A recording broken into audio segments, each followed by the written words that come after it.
ভূ-রাজনৈতিক উত্তেজনার পারদ এখন চরম সীমায় পৌঁছেছে। ইসরায়েলের তৃতীয় দফায় শক্তিশালী মিসাইল হামলা চালিয়েছে ইরান। শুক্রবার সন্ধ্যা থেকে শুরু হওয়া এই ধারাবাহিক আক্রমণ শনিবার রাত পর্যন্ত চলে। বাংলাদেশ সময় শনিবার রাত 2টার দিকে ইরানের ভূখণ্ড থেকে ছোড়া নতুন দফার এই ক্ষেপণাস্ত্রগুলো ইসরায়েলি সীমানায় আঘাত হানতে শুরু করে।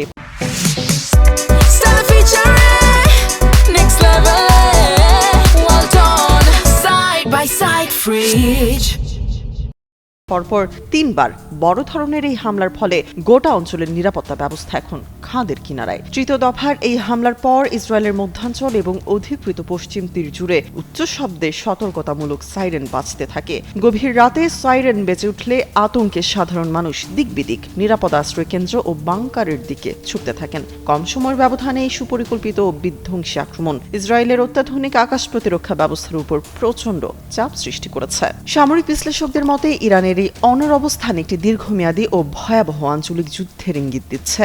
বারবার কূটনৈতিক সমাধানের আহ্বান জানানো হলেও মাঠ পর্যায়ের পরিস্থিতি এখন সম্পূর্ণ নিয়ন্ত্রণের বাইরে।